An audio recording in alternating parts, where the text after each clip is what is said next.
Holy crap, guys, one of my favorite series just got announced for season 2, so what a better time to talk about it than today, and that is How Not to Summon a Demon Lord. So, I've been trying to record a video talking about this series for a long time. You know, I've been doing reviews on manga and stuff, and I want to get more on that, but How Not to Summon a Demon Lord is genuinely one of my favorite ecchi series out there, okay? I used to really like ecchi series back when I was a hormonal teenager, and nowadays, as a bit of an adult that has kind of grown out of that hormone-induced craziness, I still like them to an extent, but my big thing is that they have to have something special about it. And How Not to Summon a Demon Lord is one of those series that has something truly special about this series,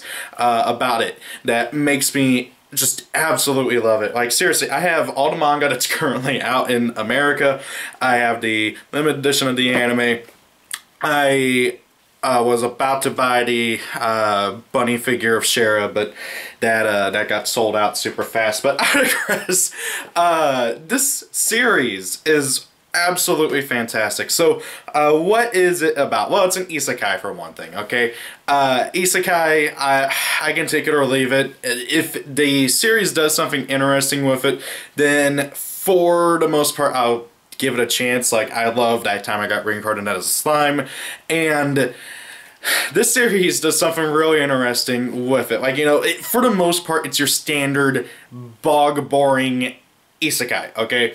Like, by that I mean you got your standard overpowered protagonist, you got your standard ecchi, you got your harem that he grows throughout the series, but what makes it good is there's three factors about this series that really makes this series special. First and foremost, the main character. The main character, Diablo, whose real name I can't even remember because they say it once in chapter 1 and then that's it, basically. Diablo, basically, he gets reincarnated, well, not reincarnated, he gets summoned to the, to another world that is basically the exact same as the world of his favorite MMO. Now, it's not the exact same, though. There's some differences, with the most predominant being that, while in the game, elemental magic was the strongest, in this world, elemental magic isn't really seen as being that particularly great because people aren't able to level up in order to actually get it to its strongest point, so people play the safe route and go a summoner, which in the game was seen as the weakest, and it's still weak in this world, but however, it's prized a lot more than elemental magic because no one is able to live long enough to get good at it.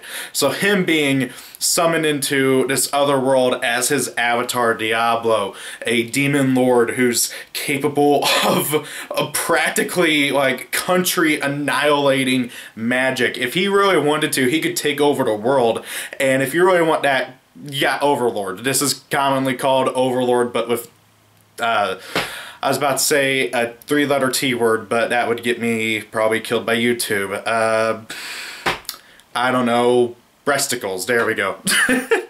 Fan service, better. Okay, so this series, it's basically Overlord, but minus the world domination thing, because Diablo's a very overpowered magician. He's got extremely powerful magic that makes everybody go, whoa, what the hell? Like, how is he able to do this? And it's not surprising that he then starts becoming the problem solver of everything. Well, whenever he gets summoned by two girls, Shara, who's on the back cover, and then Rem, who I should have grabbed volume 2 because she's on volume 2, but whatever. Shara's an elf. Rem's a Pantherian, basically a cat girl, but Pantherian, that's just the name of the race. And they summoned him, and instead of the slave magic going on to him, because of his magic ring that rebounds magic to everybody else, the caster and everything, the slave magic goes on to them, so they become his slaves. But however, and I know that gets creepy to some people, but however, it becomes very, very apparent very, very quickly that no one likes this. Diablo makes it very apparent that the main goal of the story is to find a way to get those collars off of Shara and Rem, and they're like, heck yeah. And so that basically is what starts the quest, and then everything goes crazy from there. And that gets me into the second thing that the series does well, along with the main character, because they kind of go hand in hand, is just the characters in general, okay? Take, for instance, Diablo, okay? If this were any other isekai, Diablo would be an arrogant, egotistical dickhead, and who only thinks of his dick. So, but however, that's not the case here. Diablo in the real world is a scared, very, very, what's the right word I'm trying to find? Socially disoriented person. He's not good at talking to people. He can't, especially girls, especially attractive girls. He gets tongue-tied. He can't speak. He just absolutely freezes up. And the only way that he is able to speak to the girls, or anybody for that matter, in a socially, like, relatively acceptable manner is by playing a Demon Lord roleplay. And he plays up that Demon Lord thing big time. And that leads into the third aspect of this series that makes it so good, is the comedy. Like the storytelling, the comedy, the main characters, they're all so, so wonderful. I guess that's 4 points, right? The characters, storytelling, comedy. The fan service, I can take it or leave it. Honestly, the series isn't that fan servicey after a certain point. It does push the limits, though. It goes farther than DxD in some points, which is, like, whenever it does decide to go fan service, it goes full all in, especially in the later arcs. Like Season 2, ooh boy, they're gonna run into some issues with the censors, and it's gonna be fun seeing that. But I digress. So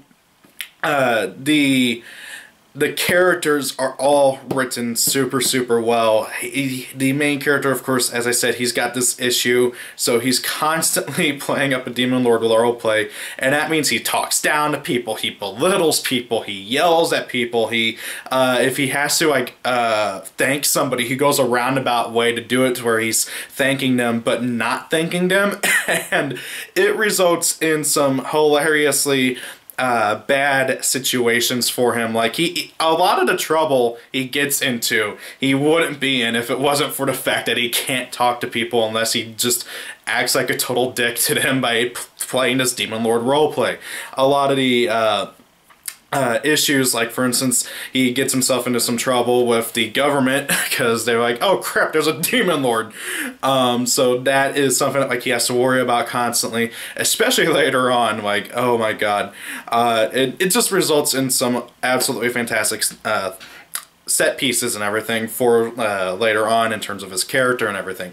Shara and Rem, especially these two, are incredibly well written, for an ecchi series. Like, I mean, it's not like freaking, you know, we're not talking about Shakespeare here, but for an ecchi series where you go in thinking, oh, they're just gonna find different ways to get the girls naked or half naked and then not show it and then, you know, tease us and then it's gonna be boring crap. No, like, Shara and Rem are both really good characters. They start off kind of a bit annoying because they're constantly arguing with each other, because Shara, she's this very independent person, or at least she wants to be. She's really constantly trying to push people to let her do stuff, to actually go out and do stuff whenever she absolutely needs to.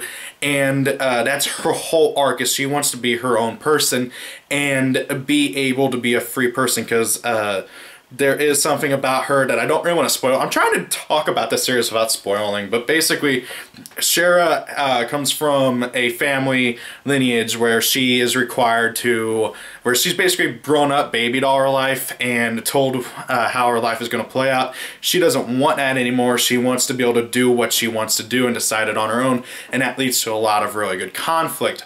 Conflict that, of course, inevitably gets resolved partially by Diablo, because he kind of becomes everybody's problem solver at some point or another. But, however, at the end of the day, Shara is the one who resolves that conflict herself. Same thing with Rem. Now, granted, Rem, she gets helped out big time by... Let me see if I'm just going to grab this. So, yeah, there's Rem. she's my all-time favorite character. I'm just going to be 100% honest, like, in this series. And she also goes through a similar character arc, but it's a bit different. At the end of the day, they're both trying to be their own person, going their own way to solve their own problems. But, however, that leads to a lot of conflict both with themselves and also with others. Rem's big one, which, you know, it's screwed because it gets revealed in the first episode. She has the soul of a fallen demon lord imprisoned in her body, and if she were to die, that soul would be released and the demon lord would be revived. So her whole end goal, and it's been, this soul has been passed down from the woman in every family, in her family, from one generation to another. So her mom had it, her grandma probably had it, her great-grandma probably had it, so on and so forth. But her goal is to force out the demon lord somehow and then kill her. Actually just do it, and instead of just imprisoning the demon lord. And she basically gets Diablo to agree to help out, and that leads into a whole nother scenario that actually also does push it beyond DxD in terms of fan service, because oh god, I don't want to spoil it, but it results in one of the funniest scenes in the anime, and honestly, the manga and the novels with that. So, getting the Demon Lord out, that's just a hilarious whole scene and everything. And also really tense and building, because whenever the Demon Lord does revive, it's a crazy, like, thing. It's an event. It's a world-ending, possibly, event.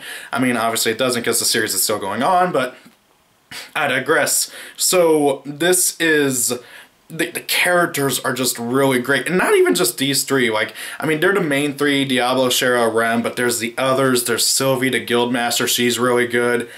She starts off kind of one note because she's not really getting too much attention, but especially later on in the anime, she gets developed a bit more.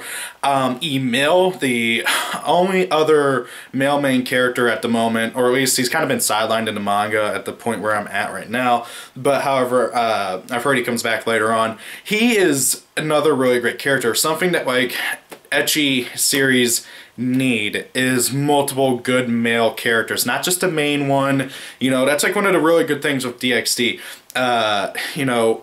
Freaking Issei, he has Motohama, and I forgot his other friend, and then there's also I forgot his name. The totally not Kirito, the blonde Kirito from DxD, who's in the who's in the Demon Club, and then also Haster, or Gaster, that's his name.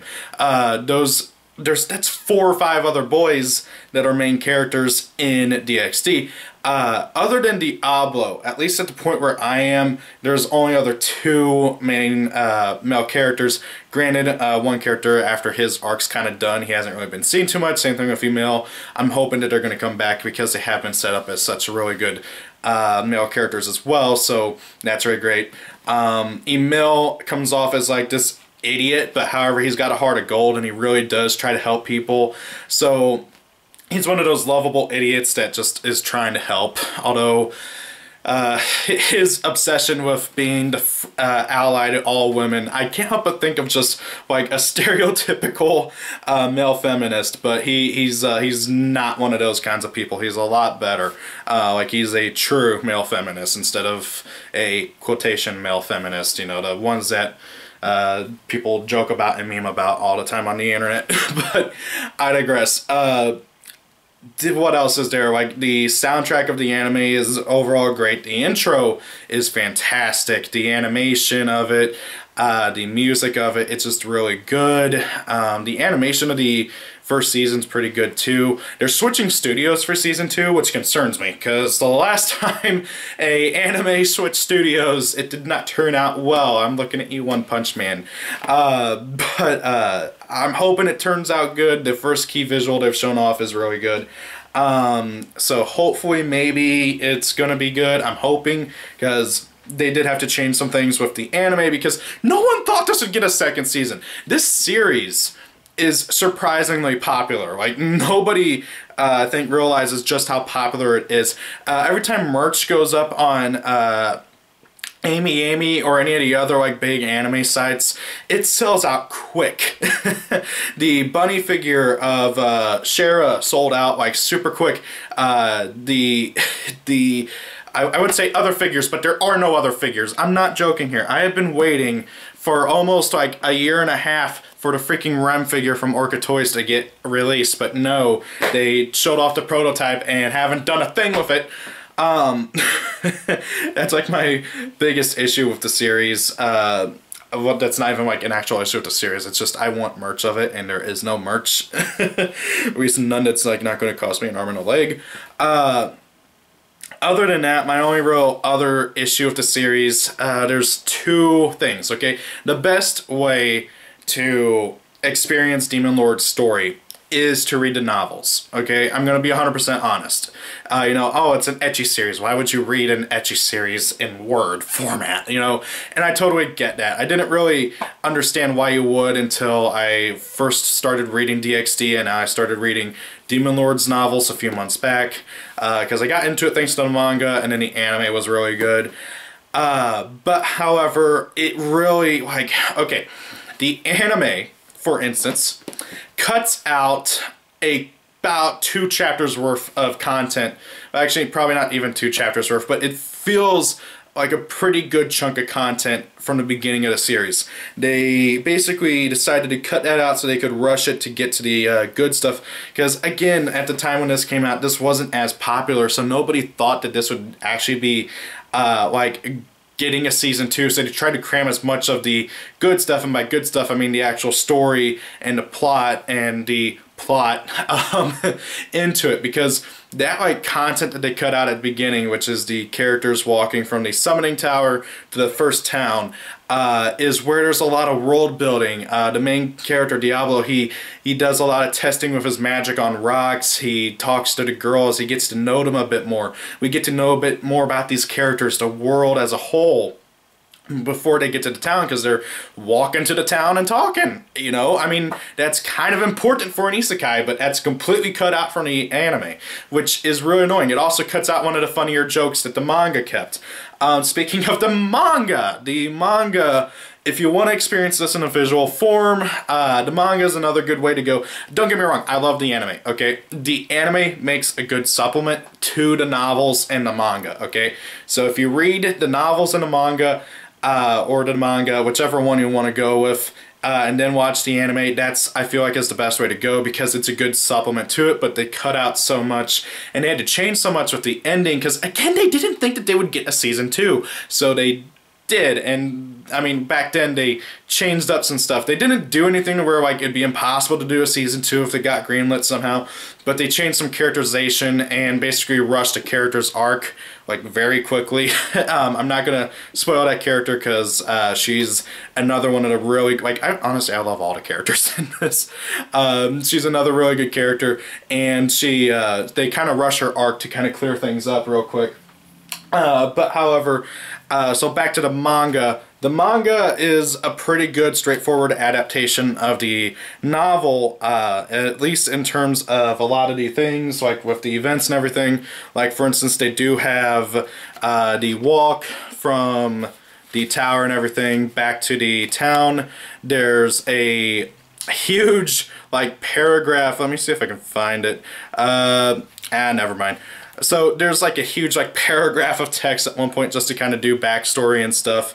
And the art of the manga is overall pretty good. The backgrounds are a bit bland at times, but however later on in the series it gets a lot better. If I have one big complaint with the manga, it would be that at times, and it actually got so bad that from what I read, the editor had to like yell at the author of the manga because they were doing it so much, and that is basically cutting away to Diablo having daydreams of being in stereotypical other settings with the girls, like a school or a tutoring or something like that. There were several of these within the first 2 chapters, and with how like not often chapters come out and how much of a chapter they would take up, if not being an entire chapter on their own, it got really annoying really fast. So thankfully they stopped doing that, because they aren't in anything else. It's my only real issue with the manga, because other than that the manga is pretty good overall. Again though, the backgrounds can be a little bland at times, but they get better as the series goes on, so I digress. But what I'm trying to say is, in like response to the title of this video, why you should watch How Not Summon a Demon Lord, or I don't know what I'm going to title it, something like that. You really should. If you're a fan of ecchi, if you love DxD, you're going to love How Not Summon a Demon Lord, or Isekai Mao, as you'll see a lot of people call it. It's a darn good series. It's got really great characters, an excellent story, fun battles, absolutely hysterical comedy. Like, okay, it's just absolutely such a fun and great series overall. And you know, since we're all locked up in our houses right now, maybe give it a try if you really like ecchi. It's on Crunchyroll if you have a Crunchyroll account. Otherwise, find your own means of watching it. You know, I'm not gonna support Crunchyroll. They're a garbage company, but I do want to point that out. If you do have Crunchyroll, it is on Crunchyroll. I don't think it's on any other streaming service. Obviously I did buy the DVD, the Blu-ray, all that. Normally I'm not a big fan of supporting Funimation either, given some recent things, but I love the series too much not to pick it up. So, not to mention it was on sale a while back. Normally this is like 80 bucks for some silly reason, but it was on sale for like 40. So I'm like, oh heck yeah. Oh, heads up if you do buy this online, okay? I bought this through Amazon. Every time, so whenever you get this, you get this nice little thing, and then you also get these like postcard things and like an attachment that's on the back. Every time I bought this from Amazon, the attachment on the back would come horribly beat up, and the box suffered some damage too, like mainly on the corners and stuff. I mean, the box thankfully isn't that damaged, but however, that little package holding those postcards was horrendously beat up. Thankfully not to the point where it was impossible to like use them or anything. The actual postcards inside were fine, it's just the packaging on it which worried me. So if you do get this from Amazon, be careful. I ended up returning it like 2 or 3 times, and every time it came damaged. So it's just something you're gonna have to be careful of. You know, check it out, see if it's okay, if it's an acceptable quality for you. You know, keep it. It's going to keep getting damaged no matter what. I don't know why the U.S. Postal Service can't take better care of things, but I digress. The anime does come with some other cool stuff. Oh, here's the other art book. I can't actually open it up because the girls are naked in some things, but like there's some of the more safer work art. One thing that I do want to note, if you're hoping to see like full-on uncensored stuff, you're not going to see it, okay? This, as I said, this series is simultaneously, it does more than DxD, and it simultaneously is less than DxD. In that DxD will show full topless nudity on the girls, while this won't. It will always be covered. But some of the situations the girls get put into, especially whenever it comes to Rem summoning the Demon Lord about halfway through Season 1, that goes farther than anything I've ever seen in DxD. I'm going to be 100% honest. So I'm just giving you that like heads up because I've seen some people complain that, oh, the anime is still censored on DVD, Blu-ray. No, that's just how it is. They don't show anything actually on the series. So that's my overall thoughts and opinions on How Not to Summon a Demon Lord and why you should check it out. Again, if you really like reading, and if you don't mind reading, I should say, check out the novels. They're on Amazon. I read them on my phone on the Kindle app. That's my main way of reading the novels. But the manga is just as good, and the anime makes a really good supplement to the other books. So, what are you guys' thoughts if you have read the series or watched the anime or anything? Did you like it? What did you not like about it? Or did you what did you like about it? What did you not like about it? Are you excited for season 2? I personally am. I never thought we would get a season 2.